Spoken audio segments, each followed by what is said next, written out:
Good morning, ladies and gentlemen. We are back again with the Monday Market Coin Report. I want to thank everyone for joining me on this episode. So, the auction results that we are going to cover is going to stem from the Heritage Auctions U.S. Signature Coin Sale, which effectively wrapped up December 7th. Hope you guys had an opportunity to go check out some of the high quality offerings that Heritage had to offer this past week.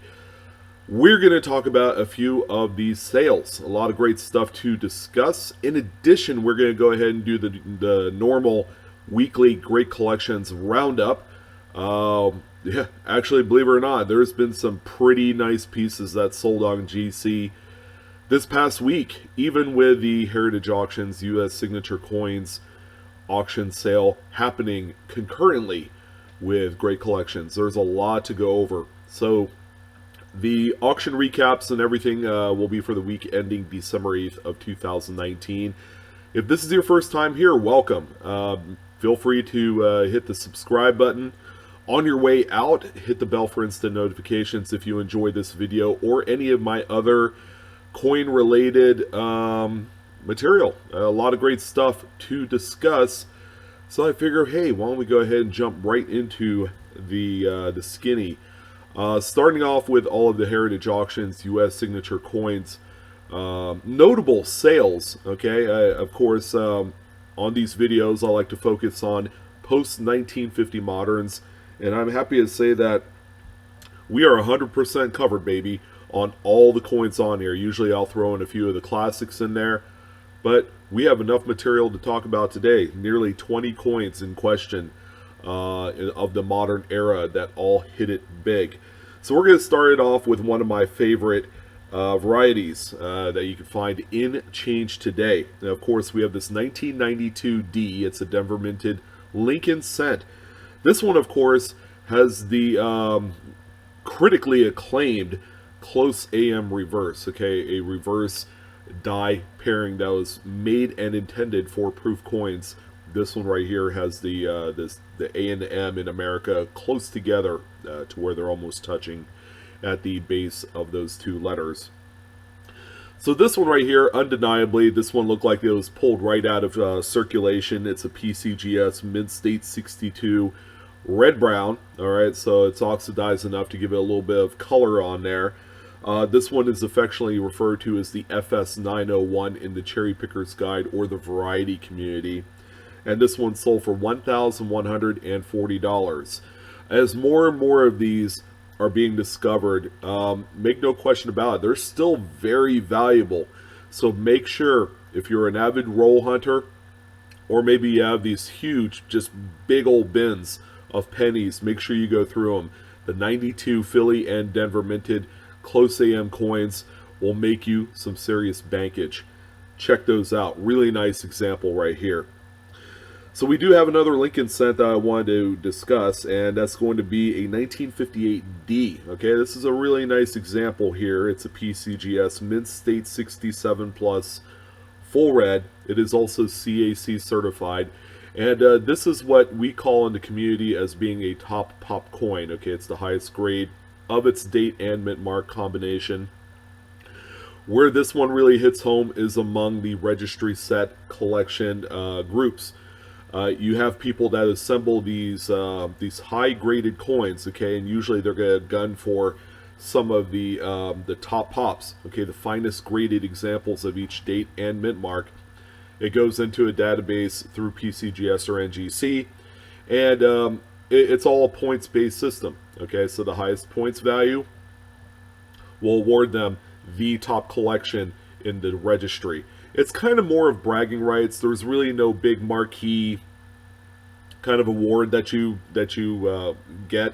I mean, I think they do give you an award, but you know, for the amount of money that these folks pay for some of these coins, okay, you know, it's just.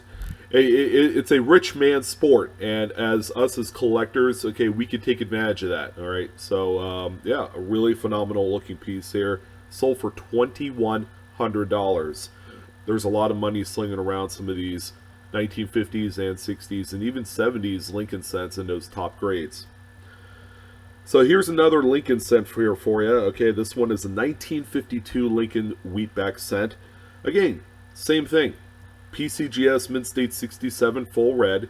This is one of your perennial tougher dates for some of those high grades. This one, of course, is not a plus designation like the 58D before it, but still, it requires all the attention that you could possibly ask for. This one sold for $1,560 this past week on Heritage.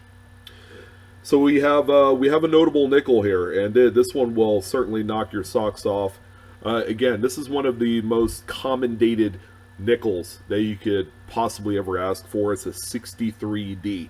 Okay, you go through change, more than likely you're going to have one of these in there. They were minted into the hundreds of millions, and in some cases the billions, like the 1964. The 63D, however, was produced in such massive quantities that finding one with a beautiful hammered strike where you see all of the details is pretty tough. Okay, now this coin is not the creme de la creme of strikes. Okay, it's got a little bit of mushiness on there, but the point that really makes all the difference in the world are the steps on the reverse. Okay, people collect these on what is referred to as full steps designation. Okay, that's where you have 6 fully defined lines on that center set of steps on Monticello. All right, so this one right here, however, is not a full steps coin. That's the crazy part about it. Okay, it's a mushy strike. You don't have quite the amount of detail on some of the other coins, but this one made the list. So this is kind of like a cautionary tale that also keep an eye out on some of the less desirable looking coins as well. As far as strike is concerned, this one is a PCGS Mint State 66 Plus, and it sold for $1,320. Apparently there's kind of a scarcity regarding some of the higher Mint State coins without full steps for the early 60s. Jeffersons, as we all know, are some of the most difficult coins to find in suitable grades. This one, however, takes the cake. So we have a quarter here for you, okay, and I love covering some of the more easily obtainable coins raw. Okay, this 1962 Washington quarter right here is a PCGS Mint State 67 coin. You know, it's just an overall pleasing example that doesn't have a whole lot of issues. Okay, and that's what collectors like, especially those registry set participants. This one sold for $2,040. Phenomenal looking coin. So what we have here is going to be a candy half dollar. Okay, candy half dollars, as we all know, minted into the millions. People search them vigorously, of course, for the silver composition coins, whether it's the 1964 90% silver piece, or even some of those 65 to 1970s, although 70 is kind of an outlier because it was made in Denver and it was made only for mint sets, but they do pop up on occasion in circulation. But for the most part, it is probably one of the coins that has lost a lot of love when it comes to circulation. Okay, so there's a lot of nice high-grade pieces out there. This 1967 right here is no exception. It's a PCGS Mint State 67. Looks like it's spent a little bit of time in either a old paper roll or perhaps even an old album. Okay, so the storage makes all the difference in the world to show up some of this pretty pleasing toning here. I mean, it's really nice. It's very nebulous. This one right here sold for $1,050. Keeping in mind that color does sell on just about every coin. Just got to make sure that you know, it is archived. You know, grading these help, and yeah, they sell for quite a bit of coin in the marketplace. So we have another candy half dollar right here. Of course, this is the 64, the 90%er that we all strive to look for. This one, however, is a nice lofty grade. It's an NGC Mint State 67 Plus, and this one, ladies and gentlemen, of course, sold for a lot of money, $4,320. Who would have thought that coins like this would sell for this kind of money? Now keep in mind, okay, the grade plays a huge role in this, and it's not as if like some of the other coins, like some of the Lincoln cents, where there's like this influx of grading going on. The candy half dollars, there's just not nearly enough high quality specimens out there, because they were, you know, in 64 they were circulated quite a bit, and then the coins that were produced that are in mint state, okay, are around mint state 63, 64. So finding anything above a 65 is kind of a white whale to some of those collectors. But this one right here, $4,320, is a lot of money. And finally, I have one more coin to highlight from the Heritage Auction sale, and it's going to be a 1976 Eisenhower dollar, okay, also known as an Ike dollar for short. This one is a Type 1 reverse. So if you looked at the reverse of the coin, the lettering on the edge that goes around the periphery of the rim is blocky. Okay, this one exhibits that blocky lettering, the more desirable of the two different types of lettering that can be found on this coin. Again, this one is a really nice grade. PCGS Mint State 66, CAC certified, and it also exhibits some pretty rare toning. You just don't see toning of this level on a clad coin. Okay, the copper nickel clad coins really doesn't tone this beautifully on this one, and because of that, it sold for $3,360. There's a lot of preservation in this coin, and hopefully the toning will stay as is for generations to come. A truly magnificent piece. So that's the U.S. signature coins that's sold through Heritage Auctions. We're going to go ahead and jump into the regularly scheduled Great Collections listings that wrapped up here this past week, and we have a few really nice examples, starting off with this 1957 proof Lincoln cent. Okay, as you guys know, it's extremely difficult to find a really nice coin with a lot of frosting. Okay, they call that deep cameo or ultra cameo. This one is a nice proof NGC, proof 68, ultra cameo designation. Of course, you got the great frosting on not only just the obverse, but the reverse of the coin as well. That's what collectors like. And this one sold for $2,643.75. Marvelous looking coin. This is also coming from a proof set that is a little bit affordable. Okay, and once you get beyond 57, that's where they get expensive. This can be found in a proof set that typically sells for around $25. Okay. So the next coin that we have here is going to be a 1961 D Jefferson nickel. Okay, this is what I've been talking about all day long. There are a few white whale dates that you just can't find nice hammered strikes on. This is a 1961 D Jefferson nickel that grades PCGS, get this, Mint State 64 with full steps. So the fact that it graded 64 says a lot. Okay, the grade in itself is not a really high grade, but the full steps designation makes all the difference in the world with these coins. And because of that, you have a coin that sold for $7,031.25. It's crazy, but it's not the only one on the list. You're going to have to stay tuned to the end of the video to see the big sale. It's another nickel, by the way, and one in which you won't want to miss. All right, so I'm excited and quite frankly a little bit tickled that even this coin made the list. But it's a 1972 D Roosevelt dime. Talk about probably one of the least exciting coins on the list. Made it on the list. This one is a PCGS Mint State 67 with full torch. Okay, so this one also has that nice strike where you have a fully defined line that goes across all of the bands on the reverse torch feature. This one sold for $1,350. Apparently there's not enough of these to go around, because this sold for a lot of money. You don't typically see Roosevelt dimes of the modern clad era sell in excess of $1,000. It's just not as widely collected as some of the other series in U.S. coins, but I'm glad to see this. Could this possibly be, you know, a change in the marketplace as people transition from, you know, high-priced Lincoln cents or nickels and into dimes? We'll see. This is a great first step right here.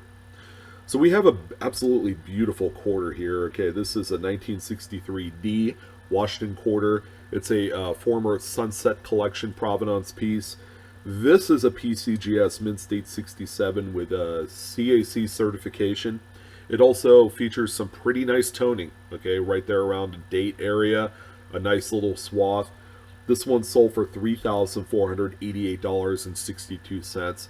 The big reason why that this sold for so much money, again, you have some of those Denver minted coins from 61, 62, 63 that are just extremely difficult to find in grades above 65. 67 is usually the top grade for these trio of Denver coins, and if you did find one, they're worth a lot of money. The 63D, of course, is one of the most expensive ones on the list. Again, nearly $3,500 realized for this one example. All right, jumping on over to another Washington quarter, we have a 61. This one is graded, on the other hand, by NGC as a Mint State 67, CAC certified, and this one is also toned, probably the least desirable tone coin on the list. You just have a lot of like pastel-y grays and blues in this one that give it kind of like, it's not going to knock your socks off, but, for a couple spirited bidders, you have a coin that sold for $1,806.75. All right, which goes to show you that originality plays a huge part in the desirability of some of these high echelon graded coins. All right, so we have another and the final Washington quarter on the list, and that's going to be this 1950 Washington quarter. This one is a beauty. PCGS Mint State 67 Plus, CAC certified. This has all of the hallmarks as being one of the coins that, if you're into Washington quarters and you have these deep pockets and you don't mind owning the finest, this is the one for you. This one right here is an absolute beauty that sold for $2,250. Keep an eye out in your collections for coins like this, especially going into the 40s. You're going to find that these coins hold a lot of value and you just don't see a lot of them out in the marketplace. So this is a really nice add to this Monday report. So we have another candy half dollar, okay? The hits just keep on coming, man. Very seldom do you talk about some of the more widely available dates, okay? We have another 65 right here. From the, the tail end of the silver era. This is a 40% silver composition piece. This is a PCGS Mint State 67 Plus. It is the top end graded coin for this particular date. And of course, this one is toned as well. Really nice. You get a lot of colors in this one. Probably very similar to the other 40% candy half dollar I talked about earlier in the broadcast. But again, you mix high grade with a coin that is still widely collected among the registry set community, and you have a coin that sold for $6,188.62. Now this is an absolute amazing coin. Again, the thoughts going through my mind is no way that a coin like this sells for this kind of money when people are just trying to find it right out of rolls of half dollars and then sell it for like $2 a piece. There's this huge disparity, but grade plays a huge part in that disparity and is why people spend all the money in the world for premium examples. And then finally, before we get to the big piece of the day, we have a 1971D. This case here, we have a 71D Ike dollar, okay? A couple Ike dollars on the list, really nice to see. Sometimes this particular series doesn't get all of the credit that it's due. But these are going to be coins that are going to pick up steam, for years to come. Okay, you have a coin that is reminiscent of some of those older silver dollars, like the Morgans and the Peace. Just a huge, hefty size. They feel great when they're in when they're in your hand. But the problem is they're big. Okay, they're like big bullseyes for damage and for scrapes and nicks and ticks and everything else. This one, however, is a truly monumental PCGS Mint State 67. You do have a great deal of the die file marks on the reverse, which to some people might come off as maybe an old cleaning, but this one's never been cleaned. That's what it's supposed to look like. And this one sold for $1,027.12. Now, we're going to talk about the one coin that I feel like is that absolute monster, but at the same time, I'm very much conflicted. You guys know me as being the type of person that, hey, I'll either love it or hate it. And I'll be absolutely honest, I'm kind of on the fence with this coin. It's this 1953S Jefferson nickel. Okay, this is the big one of the week, and it's certainly worth a conversation. So I'd love to hear your guys' thoughts after the video's all come and gone. But this one right here is a PCGS Mid-State 65 full steps. Now, if you looked at price guides and everything like that, okay, the pricing doesn't clearly indicate that this one is a true rarity. What makes it a rarity is the full steps designation, especially on this date. Early 50s San Francisco coins are, bar none, some of the toughest. Okay, they rival the early 60 Denvers in terms of just sheer rarity. Okay, these coins were not produced to the highest quality standards. Now this one right here, okay, I'm conflicted because I'm not 100% sure that the full steps is warranted. I see some distraction marks that cut across the steps, especially toward the right side of these steps feature on Monticello, and because of that, okay, this one is a really risky buy. Okay, I'm sure it's going into a registry set. But $11,193.75 is a hefty risk to endure for a coin that may or may not, necessarily be all that it is. Okay, all that it's advertised by the graders, which goes to saying, could these coins be graded on some sort of a curve? Are they willing to forego maybe a slight defection or something on some of these coins if they are like 95% there? I don't know, which is why at the beginning of the video the thumbnail is like, do you have one of these in your collection? Because apparently they're grading really close to a full steps, even though it's not 100%. If a coin is, especially from this era, from a date in which just a mere handful of coins even exist, they know that these coins are worth in excess of $10,000, $20,000, $30,000 all day long. I don't know. I'm really conflicted on this coin. I would love to hear your guys' thoughts on this one example right here. It's a lot of money. Okay, is it worth the trade-off though? As a collector or a registry set person, would you feel comfortable owning this coin? It's really tough. I mean, look how mushy the details are. The strike is bottom of the barrel, but somehow, some way, the steps come out semi-discernible on this. I just feel like that, it needs a little bit more to garner what I feel like is an important full steps designation. So, ladies and gentlemen, that wraps up the Monday Market Coin Report for the week ending December 8th of 2019. The dogs are up and running around, so this is where I'm going to bid a fond farewell for now. Stay tuned for tomorrow. We got the big giveaway happening for the holidays. I got a great number of various gifts to give out and to give away to all of my wonderful patrons and subscribers. Again, if you haven't done so, hit the subscribe button. You're about 1 second away from making probably one of the best decisions of your life if you're into coins. Thank you guys. I love you guys. Thank you for all the support. And I will see you next time on the next report or something. Okay, it's going to be fantastic. Take care.